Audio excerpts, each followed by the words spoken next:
Thank you, Colin, and thank you for that generous introduction. After an introduction like that, I think it would probably be better if I said nothing and avoided destroying the illusion.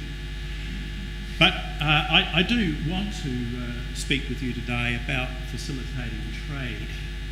When I was asked if I could make a presentation at this conference, I took the opportunity with enthusiasm, because I thought, well, I have been involved in a few reviews of quarantine and biosecurity, and I have been involved in a number of advisory bodies, and so I thought, well, I can tackle this subject. But then, when I started to have a closer look, and I went back through the 1996 NAN review and the 2008 Bill review, and looked at some of the other activities I'd been involved in over the years, I realised that we really do have a disproportionate focus on the import threats, the threats associated with the importation in respect to biosecurity. And we've taken very little heed, considering its importance, of the significance of the role of biosecurity in facilitating trade. Now, quite clearly, our relative freedom from pests and diseases is a very substantial advantage when it comes to accessing world markets. I think we all recognise, for example, if we had an outbreak of FMD, we'd lose our world markets overnight. If we had an outbreak of cuttle bunt in the wheat industry, we'd lose at least 40% of our wheat markets instantaneously. So clearly, a relative freedom from pests and diseases does actually help facilitate our access to world markets. But there are many other aspects that we should consider. I went back to the Beale Review as the most recent substantial review of biosecurity to see what we actually said about what we meant by biosecurity. And I was pleased to see that the considerable time that we'd spent on that review committee arguing over the words had actually managed to pick up a critical phrase. And that critical phrase in the fourth line of the objective is to and from Australia. So in other words, biosecurity has as a primary objective the safe movement to and from Australia.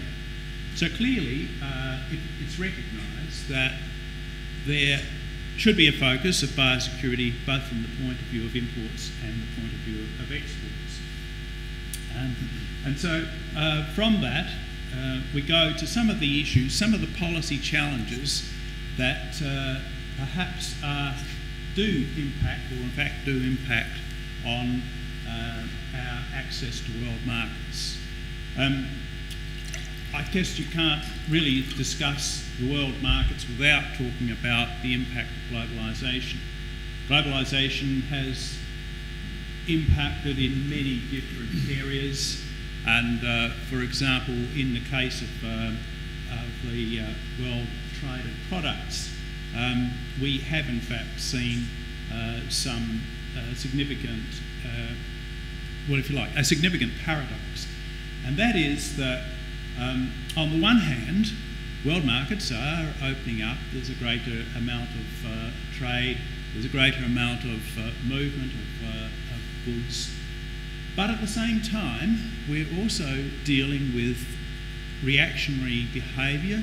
We're dealing with trading blocks, bilateral agreements, state-based constraints for various reasons, and one of those might in fact be related to food security, where, as was mentioned this morning, where in fact food security is misinterpreted as self-sufficiency.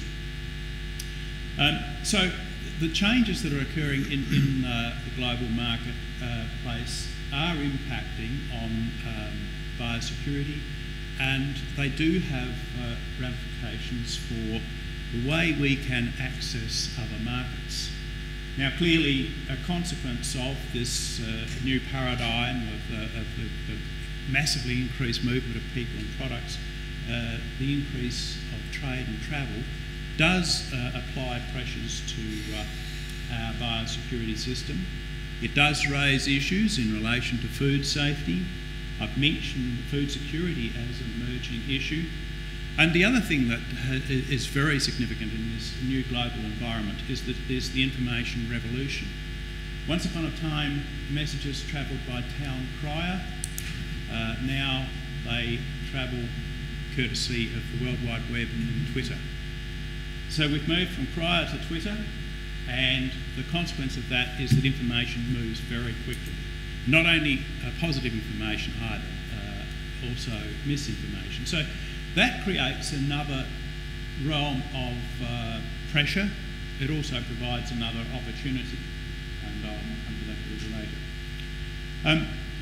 I want to touch briefly on the overall approach to biosecurity before I go on to more directly address the facilitation of trade. One of the dilemmas in determining our approach to biosecurity is to settle on the appropriate level of protection, or as some people like to call it, the appropriate level of risk, because really we're talking about how we manage the risk of entry of unwelcome products into Australia, pests and diseases. The establishment of the ALOP is an international dilemma. During the course of the bill review, it was one of the things we set out to discern, and that was how our trading partners actually reach their determination of what is an appropriate level of protection. And it was interesting that in the European Commission, we were told that it was the objective was to reduce the risk to a negligible level. In the US, it was a reasonable certainty of no harm. But the best one was in Japan, where we were told it was the level of protection that's achieved by import prohibition, which when you think about it, it's a rather circuitous definition.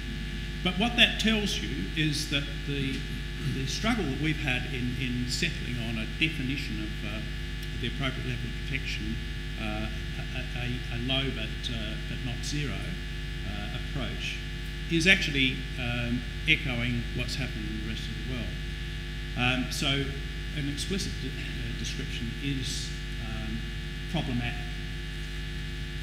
But I would argue, and I've just been having this discussion with our chairman, that in fact when it comes to determination or an analysis of risk, Australia in this area is certainly leading the world.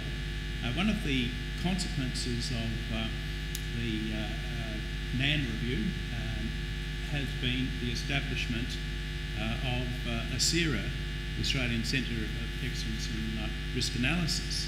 And that body has provided us with an approach to the analysis of risk which I would argue is without peer anywhere in the world.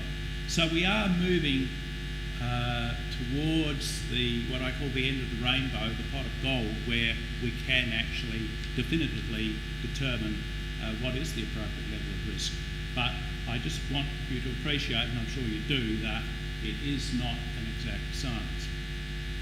Another element of approach to biosecurity is the import risk analysis process, and that too is something that's evolving. I've no doubt that you're all familiar with the model that's now used, which came from recommendations from the NAN review, was substantially updated in 2007, and reflects the ALOP as developed by government and the guidelines that the government establishes, but is operated at an arm's length from government involvement. Nevertheless, this remains an issue with our trading partners and indeed with some of our industries, in that there is always arguments over science at the margins, whether our approach is appropriate internationally. And our trading partners, some of them at least, do have concerns about our approach to the IRAs, but we could, I think, reasonably and confidently argue that our system is independent, it's transparent, it is consistent, and it's in harmony with world rules. And so, just finally in this area of discussion, looking at the relative freedom from pests and diseases, the concept of a continuum was developed in the NAN review, the concept of pre-border, border and post-border. And the thing to remember with a continuum is that it works both ways, so that whilst the focus tends to be on products coming in and risks associated, there's also through this approach the opportunity to look at our export markets and how we can provide assurance to our customers that our products have integrity, that our products don't pose a threat to our customers. An important thing to recognise now is that our system involves a border, not a barrier, and we are now moving into a much more targeted approach in how we actually address quarantine intervention. As a response to the, at the time of the outbreak of FND in the UK, there was a major initiative that increased quarantine intervention, which did actually move us away from a targeted approach more to a tallies approach. Happily, with the new approach that's now being adopted, we're back to a targeted science-based approach to our biosecurity and border activities.